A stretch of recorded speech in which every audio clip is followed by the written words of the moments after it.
Tell me if this sounds like you. You get home from your 9 to 5 and constantly feel like you have to instantly get on the grind of making art, planning videos, or editing said videos. You get it into your head that if you don't create for that evening and choose to do something else like read a book or watch TV instead, that you're a failure, or maybe you feel like you'll never catch up. If any of you related to this, don't worry, you're not alone. I know this feeling all too well because I have been here before, very recently, in fact, while I was doing this piece of Elaine from the Akatar series. Well, I don't consider myself a pro artist or anything like that. I have been drawing now for over 15 years, so I do feel like I have some helpful insight and advice on why it's so important to indulge these other hobbies whenever we get the itch. By doing this, I hope to start a conversation and would love to hear y'all's thoughts on this subject down below in the comments section. First, a story time. I personally struggled so much while filming this piece trying to motivate myself to finish it. I had just come off of a multi-month art project where I drew half-body portraits of my friends' D&D characters, and I was just beyond exhausted, and I knew this, but I still threw myself into this piece of Elaine. Anyway, whenever Sarah J Maas announced book 6 and 7 of Actar, because I was just so excited. Now, Elaine is one of the characters I'm really hoping the next set of books is about. I also relate to her a lot since she is a middle sister like myself that is often overlooked and underestimated. I also just have so much love for this series in general and wanted to contribute a piece I was proud of to a fandom that already has so many amazing, talented artists. So, yeah, I was feeling a little bit insecure.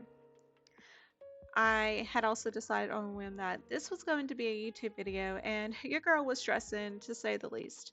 So, naturally, what did I do? I procrastinated and did everything but work on this, down from drawing otters, rereading the entirety of Akatar Book 1 and most of Book 2, along with finishing a couple of TV shows. At first, I was beating myself up over this because if any of you work with watercolors and masking tape, you know that while that tape is on, you only have about 2 or so weeks before that tape has to come off. If you leave it on longer, you run the risk of ripping the paper. So, on one of the nights I had really wanted to read, I had resigned myself to working on this instead, but my fiance told me something that changed my entire perspective. He said, "You're allowed to have other hobbies outside of art." That entire sentence right there kept me from spiraling, beating myself up like I might have done normally in the past. It also made me do a lot of reflecting on myself because I've been so hyper focused on my art these past few months. I hadn't realized that, yeah, my art is the best it's ever been, but it was at the cost of my physical and mental health. Now, I'm not telling you all this for you guys to feel sorry for me. In fact, it's the opposite. I'm telling you this so maybe my story will resonate with at least one person in the hopes that if they are struggling with this as well, then they won't feel so alone. So, why do we feel this way? You might be asking yourself.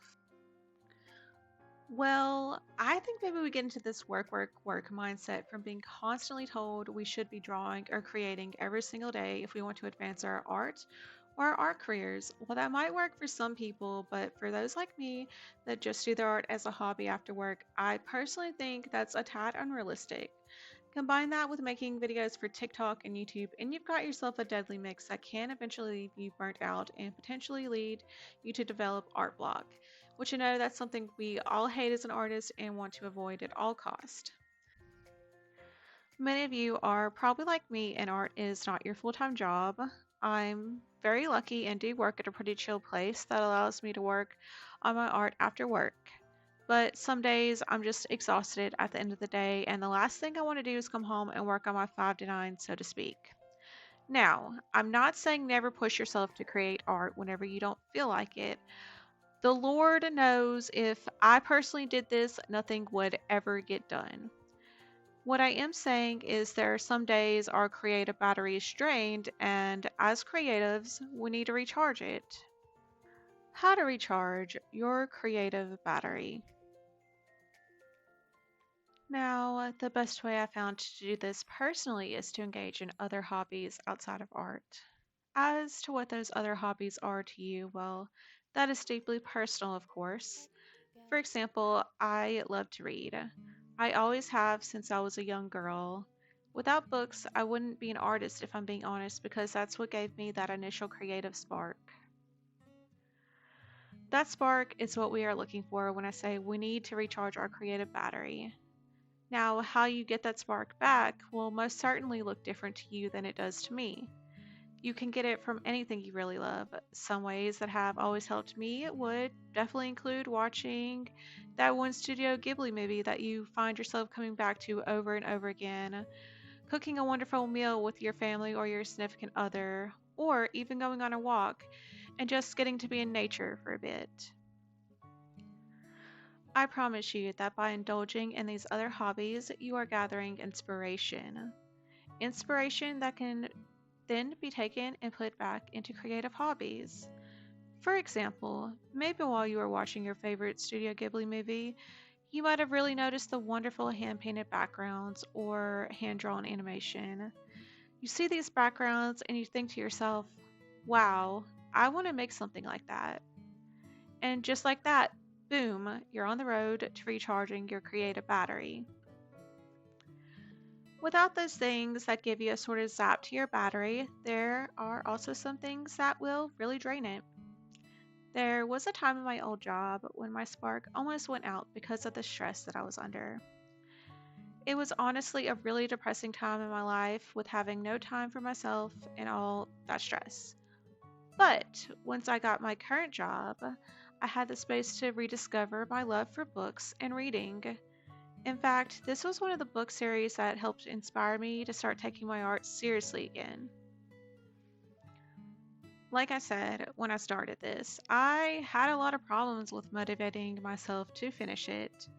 But when I took a step back and read some, I found that I was able to come back to this painting of Elain with a fresh perspective, which in turn helped give me that boost to my creative spark that I was needing to finish this piece.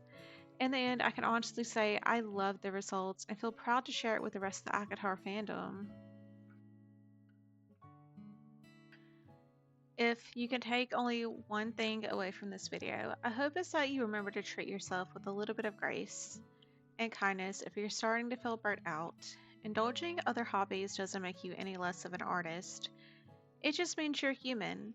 Your art isn't going anywhere. It'll still be there whenever you're done. Who knows, you might even come back with more inspiration than you had starting out in the first place. If you made it this far into the video, I want to thank you for watching. This is something that really connected with me on a personal level that I feel isn't talked about enough in the art community. So if this resonated with you as well, I would love to hear about your thoughts on the subject down below in the comments section. While you're at it, why not leave a like or even subscribe for more art related videos? The plan is to start taking this a little bit more seriously and trying to do one long form video a month. For now though, you can watch my previous video about my Dungeons & Dragons character, Osha. This is where we say goodbye. Thank you guys again so much for watching, and I'll see you guys in the next one. Bye bye for now.